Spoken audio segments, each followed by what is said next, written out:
The late afternoon sun cast long shadows across the cracked pavement of Route 36, just outside Springfield, Missouri. The temperature had reached a sweltering 95 degrees, and the humidity made the air feel thick enough to swim through. Sarah Martinez pulled her silver Honda Civic to the shoulder of the road, steam billowing from beneath the hood, like a white flag of surrender. "Come on, not today," she whispered, gripping the steering wheel tighter as she watched the temperature. Gauge needle buried deep in the red zone. She had been driving back from Kansas City after a crucial business meeting that could change everything for her struggling nonprofit organization.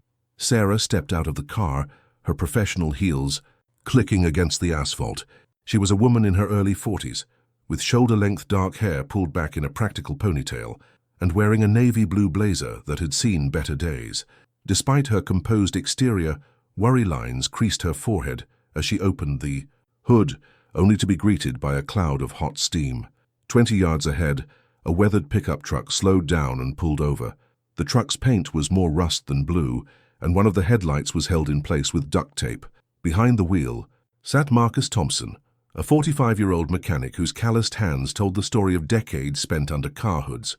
His work shirt bore the faded logo of Thompson's Auto Repair, though the shop had closed 6 months ago, when he couldn't make the rent.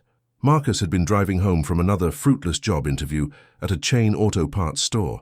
His 8-year-old daughter Emma was waiting for him at their small apartment, probably doing homework at the kitchen table they'd bought from a yard sale. The interview hadn't gone well. They wanted someone younger, more tech-savvy, though they hadn't said it directly.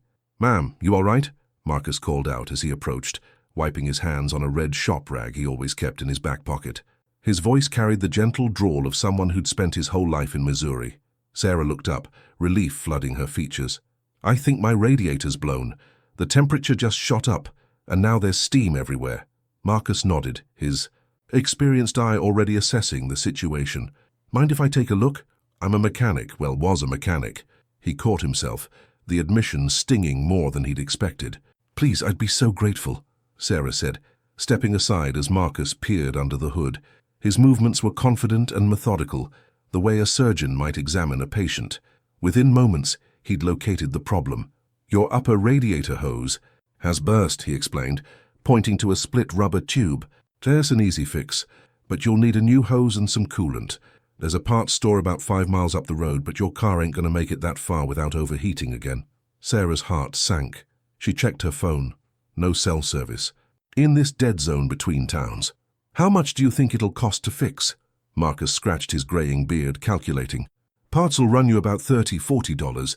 Labor—" He paused, seeing the worry in her eyes. Something about her reminded him of his late wife, the same determined set to her shoulders, the same way she pressed her lips together when facing a problem. "Tell you what," Marcus said, making a decision that would change both their lives. "I'll run and get the parts. You wait here in the shade." He gestured toward a cluster of oak trees nearby. "I'll fix it for you, no charge, for the labor." "Oh no, I couldn't ask you to do that," Sarah protested. "You must have somewhere to be." Marcus thought of Emma, probably wondering why he was late. But something in Sarah's voice, a vulnerability she was trying to hide, made him stay. Nowhere. More important than helping someone who needs it. As Marcus drove to the parts store, Sarah sat in the shade of the oak trees, watching the traffic pass by on Route 36. She thought about the meeting she'd just left, the potential donors who might fund her organization's expansion. Every dollar mattered when you were trying to provide job training for single mothers in rural communities. 30 minutes later, Marcus returned with a shopping bag from O'Reilly Auto Parts. He'd spent $38.47 of his own money he couldn't really afford to spend. His checking account now had $127.83 left until his next unemployment check. "Let me at least pay for the parts," Sarah insisted as Marcus began working. "Don't worry about it," Marcus replied, his attention focused on removing the damaged hose. "We've all been in tight spots.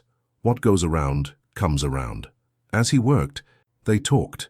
Sarah learned that Marcus had owned Thompson's Auto Repair for 15 years before losing it when his wife Lisa's cancer treatments drained their savings. Even after she passed away 2 years ago, he'd tried to keep the shop running, but medical debt and a downturn in business had forced him to close. "I'm real sorry for your loss," Sarah said softly. Marcus paused in his work, a shadow crossing his face. Lisa was the one who kept the books, handled the customers. I was just good with my hands. Turns out that ain't enough to run a business. Sarah told him about her non-profit, Second Chances, which provided job training and placement services for women trying to get back on their feet. She'd started it after her own divorce left her struggling as a single mother years ago. Most of these women just need someone to believe in them, she explained. A chance to learn new skills, build confidence. Sounds like important work, Marcus said, installing the new hose with practiced efficiency. His movements were smooth and sure, the result of thousands of similar repairs over the years. As the sun began to set, painting the Missouri sky in shades of orange and pink, Marcus finished the repair. He tested the system, checking for leaks, making sure everything was secure. That should get you home safe, he said, wiping his hands clean. Keep an eye on that temperature gauge for the next few days, but you should be good to go. Sarah started the engine, watching the temperature gauge settle into the normal range. Relief washed over her. How can I ever thank you? Please, let me give you something for your time. Marcus shook his head firmly. Like I said, what goes around comes around. You just help someone else when you get the chance. As they stood there in the gathering dusk, Sarah felt a profound sense of gratitude, not just for the repair, but for the reminder that kindness still existed in the world. She reached into her purse and pulled out a business card. If you're ever looking for work, please call me, she said. I know people in the community. Maybe I can help. Marcus took the card, reading it in the fading light. Second Chances, he murmured. I like that. They shook hands, and Sarah drove away, watching Marcus's truck disappear in her rear-view mirror. She had no idea that this chance encounter would lead to a friendship that would transform both their lives. Marcus had no idea that the woman whose car he'd just fixed would soon become the answer to prayers he'd stopped believing would be heard. As Marcus drove home to Emma, the business card tucked safely in his shirt pocket, he felt something he hadn't experienced in months: hope. 3 weeks after the roadside encounter, Sarah found herself thinking about Marcus Thompson more often than she'd expected. His kindness had stayed with her, a bright spot in what had been a particularly challenging month for Second Chances. The funding meeting in Kansas City had fallen through, and she was facing the possibility of laying off 2 of her 3 staff members. She was reviewing resumes for a maintenance position at their job training center when she noticed something interesting in one applicant's background check. The name Marcus Thompson appeared in connection with several outstanding medical bills and a foreclosure notice filed 6 months ago. Her heart sank as she realized it was the same man who had helped her. That evening, Sarah drove through the older part of Springfield, past the row of shuttered businesses on Commercial Street. Thompson's Auto Repair sat between a vacant diner and a thrift store, its windows papered with foreclosure notices. The parking lot where cars once waited for service was empty except for scattered leaves and a shopping cart someone had abandoned. She pulled into the lot and sat in her car for a moment, looking at the small building where Marcus had spent 15 years building a life that was now gone. The sign above the door hung at an angle, one corner having come loose from its mounting. Sarah drove to the apartment complex where her research had told her Marcus now lived. Sunset Manor wasn't the worst place in Springfield, but it wasn't. Far from it, the 2-story brick buildings showed their age, with rust stains under the air conditioning units and parking spaces marked by fading yellow lines. She found apartment 2B and knocked softly. She could hear a child's voice inside, followed by heavier footsteps approaching the door. Marcus opened it wearing a worn Cardinals t-shirt and jeans with a fresh stain on the knee, probably from working on someone's car in the parking lot, she guessed. His face showed surprise when he recognized her. Sarah? Everything all right with your car? The car's perfect, thanks to you, she said. I was hoping we could talk. Marcus stepped aside, gesturing her into the small apartment. The living room was clean but sparse.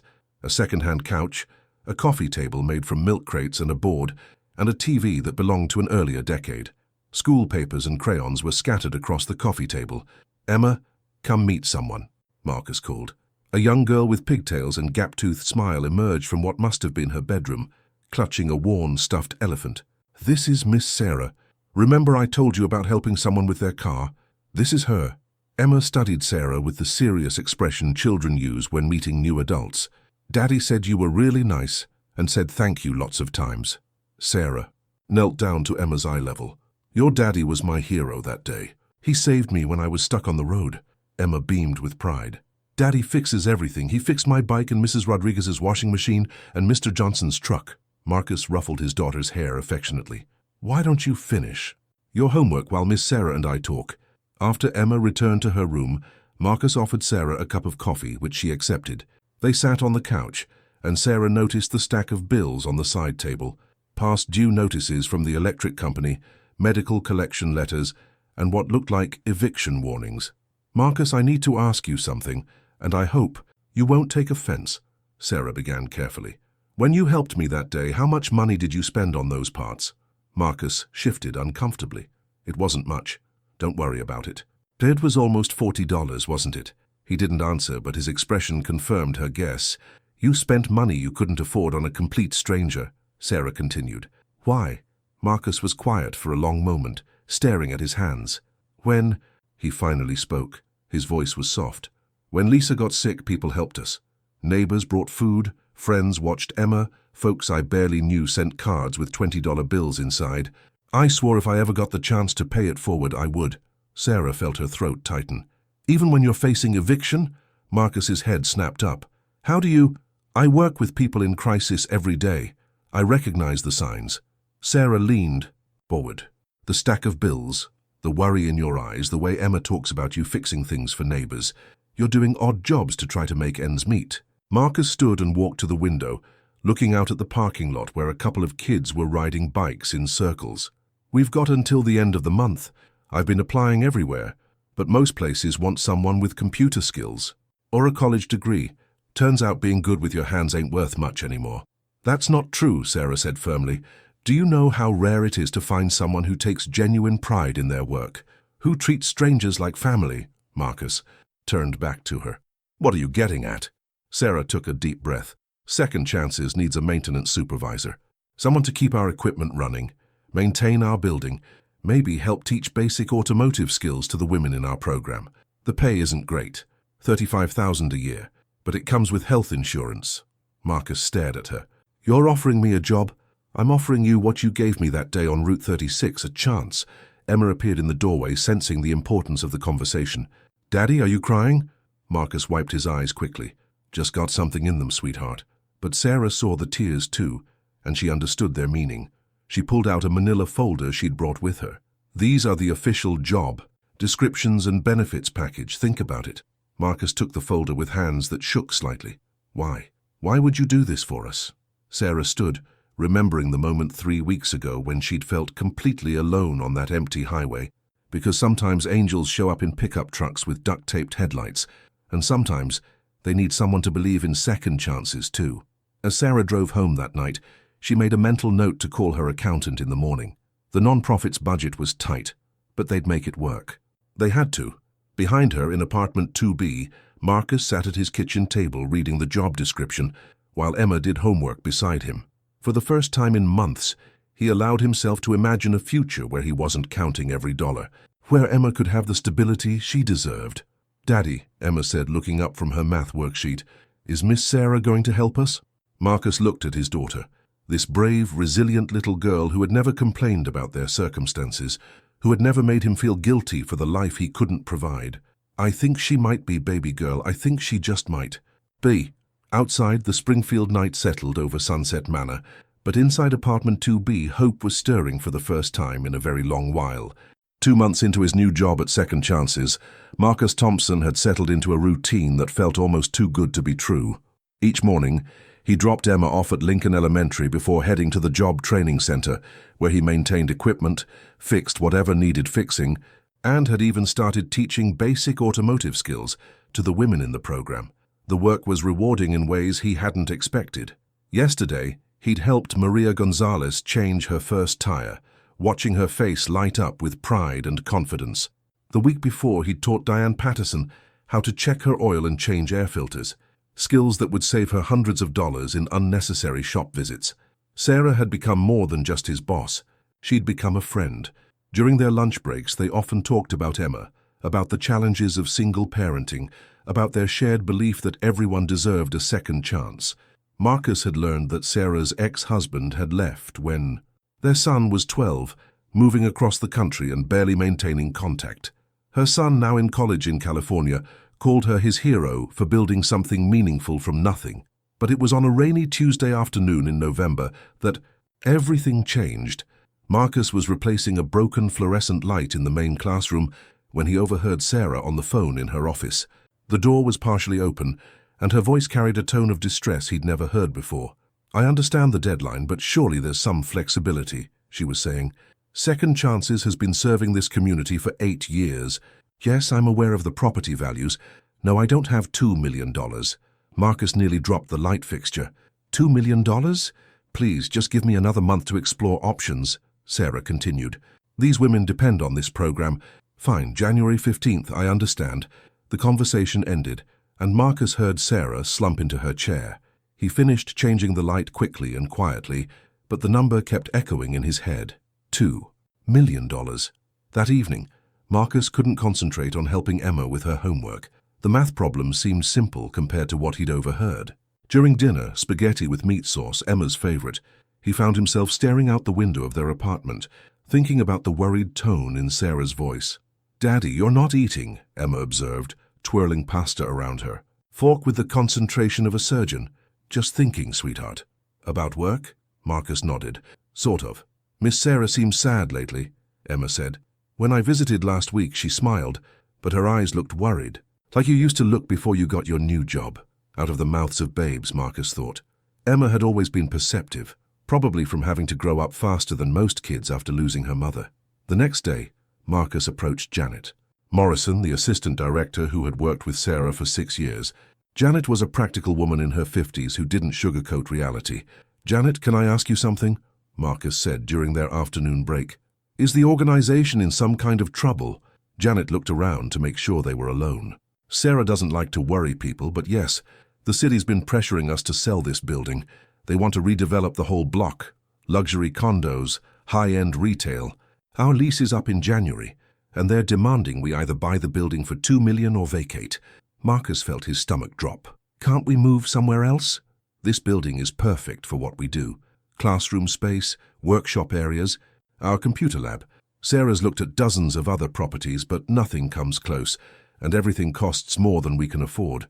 Without this location, Second Chances effectively ends." That evening, Marcus drove through downtown Springfield, looking at the building with new eyes. It was a solid 3-story brick structure, built in 1952, originally a small manufacturing plant. Sarah had spent years converting it into the perfect space for job training, bright, welcoming, and equipped with everything needed to give women the skills for new careers. The thought of it becoming luxury condos while the women of Springfield lost their chance at better lives made Marcus's chest tight with anger. He parked across the street and called his sister Rebecca in St. Louis. Rebecca was a commercial real estate agent who had always been better with numbers than he was. "Becca, if someone needed to raise $2 million to buy a building, what would their options be?" "That's oddly specific, Marcus. Everything okay?" Marcus explained the situation, and Rebecca listened without interrupting. "Banks won't loan to a non-profit without significant collateral," she said finally. "They'd need either major donors, a fundraising campaign, or a miracle. Why, is this about your job?" "It's about more than that," Marcus said, watching a young woman leave the building with a stack of books under her arm, probably from the GED preparation class. "It's about saving something that matters." After hanging up, Marcus sat in his truck thinking about Sarah Martinez. She had saved his family when they needed it most, asked for nothing in return, and was now facing the loss of everything she'd built. The irony wasn't lost on him. The woman who specialized in giving second chances needed one herself. Marcus pulled out his phone and began making calls. First to his former customers who had always praised his work, then to local business owners he'd met through Second Chances, then to anyone who might know someone with the power to help. By the time he got home, Emma was already in bed, having been watched by Mrs. Rodriguez next door. Marcus sat at his kitchen table with a yellow legal pad, writing down every possible contact, every potential lead, every idea he could think of. At the top of the page, he wrote, "Operation Second Chance for Second Chances." Marcus Thompson, who had spent most of his life working with his hands rather than his words, was about to learn that sometimes saving someone requires more than mechanical skills. Sometimes it requires faith, persistence, and the belief that good people deserve good things, As rain tapped against the windows of apartment 2B, Marcus began planning what would either be the most important project of his life or the most heartbreaking failure. But he had to try. Sarah had taught him that everyone deserved a second chance, including the people who gave them to others. December in Springfield brought an early snow that covered the city in a blanket of white, making even the struggling downtown area look hopeful.